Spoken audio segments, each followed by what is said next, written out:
KL Rahul को team India से drop कर दिया गया है। तीसरा जो वनडे मुकाबला है इंडिया और अफगानिस्तान के बीच चेन्नई में खेला जाना है, वहां पर केएल राहुल प्लेइंग 11 में नजर नहीं आते हैं। केएल राहुल के लिए रेस्टेड वर्ड यूज किया गया है कि केएल राहुल को इस मुकाबले से आराम दिया गया है। लेकिन पिछले 3 दिनों से हम लगातार चर्चा कर रहे थे, जिस तरह का फॉर्म ईशान किशन का है, मैनेजमेंट जिस तरीके से विकेट कीपिंग ईशान किशन से करा रहा है, केएल राहुल बाहर जाएंगे। हमें भी उम्मीद नहीं थी, हम इंग्लैंड की बात कर रहे थे। यहाँ इंडिया में ही तीसरे वनडे में केएल राहुल को टीम से बाहर कर दिया गया है। सिर्फ 20 बॉलें खेली है केएल राहुल ने इस पूरी सीरीज में। पहले मैच में जो 19 बॉलें खेली थी, वहां पर 39 रन उनके बल्ले से निकले। दूसरे मैच में बल्ला चला नहीं और तीसरे मैच से राहुल को ड्रॉप कर दिया गया है। यानी टीम इंडिया के जो मेन विकेट कीपर है अब ईशान किशन है। केएल राहुल जो कि नंबर 5 पर 63 का एवरेज रखते हैं, 63 का एवरेज केएल राहुल नंबर 5 पर रखते हैं, उनको टीम से बाहर कर दिया गया है। यहाँ कहा गया कि भाई उनको रेस्ट देने की जरूरत है। कप्तान शुभमन गिल जब टॉस के वक्त आए तो उन्होंने कहा कि 3 चेंजेस हैं इस मैच में। उन्होंने बता दिए, राहुल के नाम पर कहा कि वो रेस्टेड है। 3 जो चेंजेस रखे उन्होंने, प्रसिद्ध कृष्णा को इस मुकाबले में खिला दिया, हर्ष दुबे को खिला दिया, नीतीश कुमार रेड्डी को खिला दिया। यानी राहुल को हटाकर नीतीश कुमार रेड्डी को लाया गया है। एक विकेट कीपर बैट्समैन का रिप्लेसमेंट एक ऑलराउंडर है। ये टीम इंडिया में इस वक्त देखने को मिल रहा है। वाकई ये चौंकाने वाला मूव था, क्योंकि केएल राहुल को देखिए, पहले तो आपने उनका बैटिंग ऑर्डर डाउन किया। ये सवाल हम भी लगातार उठाते रहे, भाई राहुल नंबर 5 के बल्लेबाज हैं, उन्हें आप नीचे 6 या 7 पर बैटिंग नहीं करा सकते। आप ऊपर करा देंगे, ठीक है भाई, ओपनिंग बैट्समैन है, वो टेस्ट क्रिकेट में ओपनिंग करते हैं, आईपीएल में ओपनिंग करते हैं, वनडे में ओपनिंग पे जगह नहीं थी तो उनको नीचे डाला गया। नंबर 5 पर उन्होंने खुद को सेट किया, लेकिन हम वहां से भी उनको हटाकर नीचे बल्लेबाजी के लिए भेजा जाएगा। तो केएल राहुल को कहीं ना कहीं आप जानबूझकर खराब कर रहे हैं। वनडे क्रिकेट में कितने बल्लेबाज हैं वर्ल्ड क्रिकेट में जो कि नंबर 5 पर आते हैं और 60 से ऊपर का एवरेज रखते हैं? गिने चुने 1-2 बल्लेबाज हैं, केएल राहुल का नाम उसमें सबसे टॉप पर आता है।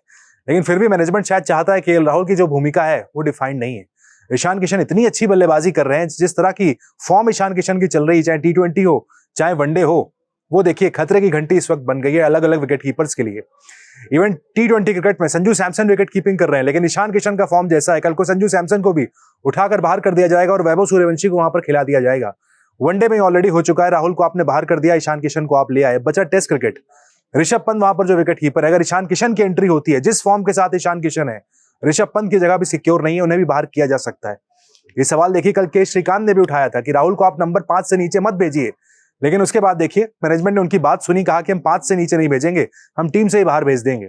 इनसाइड स्टोरी में बात भी हम लगातार कर रहे थे। मेरे साथ अमृत आनंद, राजीव मिश्रा बार बार इस बात को कह रहे थे कि राहुल को टीम से बाहर कर दिया जाएगा, उन्हें ड्रॉप कर दिया जाएगा।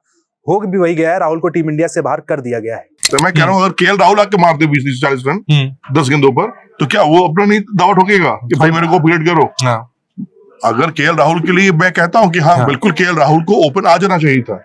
एटलीस्ट उनको पोजीशन उनका थोड़ा ऊपर होना चाहिए था खेलने के लिए। केएल राहुल के अंदर पता है आपको पोटेंशियल कि परफेक्ट ओडीआई खिलाड़ी है, बल्लेबाज है। कैसे खेलेंगे? अब तो ईशान किशन के लाले पड़े हुए हैं, कल को विराट कोहली आएंगे, ईशान का नंबर नहीं दिख रहा है सर। आपने जब गिल को बाहर करके पूरा कॉम्बिनेशन सही कर दिया T20 का, जो 3 फॉर्मेट है कप्तान बनाया को बाहर करके थोड़ी ना करेंगे। नहीं, मैं अगर रोहित शर्मा रन नहीं बनाएंगे तो मुझे लगता है इंग्लैंड के बाद उनको जय श्री राम उनका होना तय है। आप ये नोट करके चलो। अभी अगर इंग्लैंड की बात करें, कैसे ईशान किशन फिट इन होंगे टीम में? विराट के आते ही नहीं, विराट आएगा तो फिर तो ईशान को वेट करना पड़ेगा, या फिर आप केएल राहुल को ड्रॉप करेंगे। सिंपल सा देखिए है, और ये इंडिकेशन है। नहीं, मेन विकेट कीपर तो देखिए, अब फिर वही दिक्कत है। 2 मैच में ईशान हो गए सर, भाई क्यों करा रहे आप कीपिंग? इंडिकेशन यही है ना, अगर आप के राहुल नंबर 1 विकेट कीपर तो केएल राहुल ही कीपिंग करेंगे जब तक इंजर्ड नहीं हो जाते। भाई आप एक बार संजू सैमसन जब बाद में खेले, उससे पहले कौन कर रहा था कीपिंग? ईशान किशन कर रहे, संजू आ गए, संजू करने लगे, ईशान साइड हो गए। तो ये होता है कि आपका नंबर 1 विकेट कीपर आपने किसको देख रहे हैं और किससे आप करा रहे हैं। हम तो ये मान के चल रहे हैं ना, ईशान तब खेल रहे हैं, विराट इंजर्ड है इस वजह से, अदरवाइज तो खेलते ही नहीं वो। अभी तो इनको अगर सही तरीका यही करना चाहिए था कि आपको केएल राहुल को नंबर 3 पे लाते हैं, विराट के ऑप्शन के तौर पे आप देखते हैं, लेकिन आपके टेम्पलेट को केएल राहुल मैच नहीं कर रहे हैं, इस वजह से आप ईशान किशन को लेके आए। क्योंकि आपको हर मैच में चाहिए 350 रन, 350-400 रन चाहिए आपको, क्योंकि आप ओडीआई क्रिकेट में भी एकदम दबदबा दिखाना चाहते हैं और वो मैच नहीं कर पाएंगे। देखिए, टू बी वेरी फ्रैंक, इसलिए ये प्रॉब्लम हुई है। इसीलिए ईशान किशन को तैयार किया जा रहा है। ईशान किशन आप चाहे नंबर 3 का विकल्प देख लें या केएल राहुल का विकल्प देख लें, दोनों तरीके से। ईशान फिट है बिल्कुल, ईशान तो फिट है, ईशान तो करेंगे भाई। विराट नंबर 3 आएंगे तो वो 4 पे आ जाएंगे, फर्क इतना ही है और क्या।